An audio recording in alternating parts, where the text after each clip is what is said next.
믿는 자들에게 하나님의 임재를 경험하는 것보다 더 중요한 것은 없다.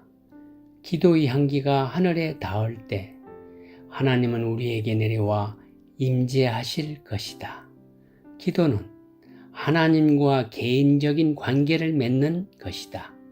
우리가 친구를 대하듯이 하나님과 얼굴을 맞대며 대화하는 것이 기도다. 그 대화의 자리에 하나님은 기꺼이 찾아오신다. 그곳이 어디건 상관없이 주님의 임재가 있는 자리가 영광스러운 장소다. 기도할 때 우리는 하나님과 주 예수 그리스도께 나아가게 된다. 거기서 우리는 전 존재를 통해 하나님과 대화를 나누게 된다. 그 대화에는 차별이 없다. 누구에게나 열려 있다. 하나님은 말씀하시는 분이시면서 들으시는 분이다.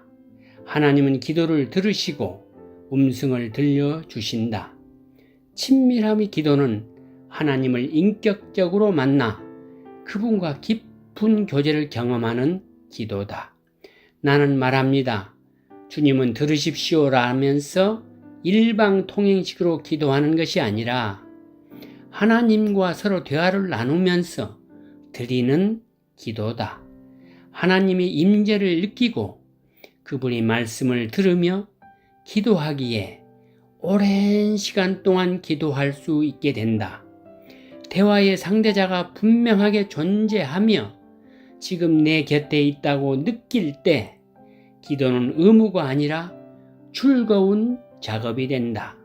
친밀함으로 기도를 드릴 때 나는 사랑받는 자라는 정체성이 확인된다. 이 기도를 드리면서 가장 많이 듣는 것은 얘야, 나는 너를 정말 사랑한단다 라는 말씀이다. 하나님의 임재가 있는 그 자리는 안전한 장소다. 세상과 나는 간 곳 없고 구속한 주만 보이는 곳이다. 그 자리에 앉아본 사람들은 그곳이 가장 안전한 장소라는 사실을 안다. 거기에서 사람들은 과거로 도피하지도 않고 미래로 달아나지도 않는다. 그 순간에 머물고 싶어 한다. 오직 나는 사랑받는 존재라는 느낌이 세상 걱정을 사라지게 한다. 그곳에서 나는 하나님은 사랑이시라는 성경의 말씀을 체험하게 된다. 내가 하나님께 사랑받는 존재라는 사실을 알게 되면 자유롭게 하나님 앞에 나아가게 된다. 그곳이 안전한 장소라는 사실을 매 순간 깨닫게 된다. 그래서 친밀함의 자리에서는 일체의 가식 없이 나의 속마음을 내어놓을 수 있다. 하나님만이 우리의 피난처이시니 백성아, 언제든지 그만을 의지하고 그에게 너희의 속마음을 털어놓아라. 시편 62편 8절. 우리 속 깊은 마음을 토로할 장소가 바로 친밀함의 자리다. 그곳에서 우리는 좌절과 쓴뿌리, 패배감, 열등의식, 이웃과의 갈등, 가정의 문제, 성격적 결함 등 그동안 마음을 짓눌렀던 것들을 모두 하나님께 쏟아낼 수 있다. 어느 누구에게도 나누지 못할 내용을 하나님께 하려면 선하신 그분은 아버지 마음으로 나와 동일시하며 들으신다. 해결책도 마련해 주신다. 그분은 나의 품질을 보고 판단하신 분이 아니다. 품질 제로의 사람들도 사랑으로 감싸 안으신다. 언제나 나직하게 말씀하신다. 얘야, 너는 나의 사랑하는 자란다. 언제까지나 나를 용납해 주시는 그분은 선하신 목자시며 좋은 아버지시다. 친밀한 가운데 지금 지닌 모든 문제와 고통을 하나님께 가져갈 때 모든 것이 기도로 변한다. 기도하면서 놀라운 경험을 하게 된다. 내가 느끼고 있는 고통과 문제는 그분의 손길이 닿는 순간 사라진다. 중요한 사실은 어떤 일이 있더라도 하나님께 가까이 나아가야 한다는 것이다. 주 예수님은 우리가 당신 안에 거하고 붙어 있어야 한다고 강조하셨다. 내 안에 거하라. 나도 너희 안에 거하리라. 가지가 포도나무에 붙어 있지 아니하면 스스로 열매를 맺을 수 없음 같이 너희도 내 안에 있지 아니하면 그러하리라. 요한복음 15장 4절. 모든 생명이 주님을 통해 흐른다. 우리 안에도 그 생명이 흐르고 있다. 삼위일체 하나님과의 친밀함 속에서 우리는 생명을 전달하는 통로가 될 수 있다. 우리의 능력과 경험, 지혜만으로는 결코 되는 일이 없다. 언제나 될 듯 하다가 실패하는 인생을 살게 된다. 그러나 그분에게 붙어 있어 그분의 생명과 능력이 통과하는 매개자가 될 때 언제나 승리의 삶을 살 수 있다. 우주를 창조하시는 그분이 일하시기 때문이다. 그래서 우리는 하나님을 가까이 해야 한다. 우리가 가까이 해야 할 것은 친구도, 책도, 물질도 아니다. 하나님이시다. 만군의 주가 가까이 오시면 모든 것은 해결된다.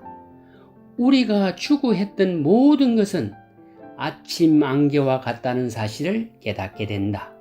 우리가 하나님을 가까이 하면 하나님 역시 우리에게 가까이 다가오신다. 하나님을 가까이 하라. 그리하면 너희를 가까이 하시리라. 야고보서 4장 8절. 친밀함의 기도는 하나님께 가까이 나가게 한다. 그분께 가까이 나아가 그분의 선하시고 사랑 많으신 속성을 찬양하고 선포할 때 그분은 기뻐하며 우리에게 가까이 나아오신다. 그리고 친밀하게 대화를 나누신다. 거기서 우리는 샘솟는 기쁨을 느끼게 된다. 친밀함의 자리에서 하나님과 만나게 되면 점차 하나님 자체만 바라보게 된다. 간구하는 기도에 대한 해답을 주시는 분이 아닌 해답의 근원이 되시는 분에게 초점을 맞추게 되는 것이다. 하나님께 붙어 있고 초점을 잃지 않는 삶을 살기 위해서는 믿음이 필요하다. 주님만이 구세주 되시며 주님만이 참된 복의 근원이시고 주님만이 우리가 소유해야 할 유일한 가치라는 사실을 믿어야 한다. 하나님이 주시는 것이 아니라 하나님 자체만을 바라보는 사람은 모든 시선을 주님께 둔다. 언제나 하나님을 갈망한다. 새벽부터 저녁까지 영혼의 전 존재가 하나님을 찾는다. 사슴이 시냇물을 찾아 헐떡이듯 우리의 영혼이 주님을 찾아 헐떡이는 것이다. 오늘 우리의 목표는 삼위일체 하나님과 친밀함을 경험하고 그 자리에서 주님의 영광스러운 임재를 경험하는 것이다. 그 자리를 회피하며 세상에 숨어서는 안 된다. 아담을 부르신 하나님은 우리에게도 숨지 말고 친밀함의 자리에 나오라고 초청하신다. 주 예수 그리스도 말씀하신다. 어서 돌아오거라. 지금 바로 나에게 오렴. 나는 네 구주가 되고 싶단다. 나를 인정하고 받아들여라. 너와 깊이 사귀고 싶구나. 나는 너를 정말 사랑한단다. 너의 정체성은 사랑받는 자라는 사실을 잊지 말아라. 기도로 하나님께 나아갈 수 있다는 사실은 진실로 특권 중에 특권이다. 오늘도 언약의 하나님이 우리의 하나님이심을, 하나님께서 우리를 소유하시고 다스려 주심을 인정하자. 오늘도 주님의 길을 따르고 주님의 규례와 법도를 지키겠다고 다짐하자. 더 이상 세상에 숨지 말고 주님 앞에 나갈 것을 선포하자. 친밀함의 자리에서 주님의 임재를 경험하며 그 임재가 내 삶을 덮기를 소망하자. 그 친밀함의 자리에서 주님께 고백하며 기도하자.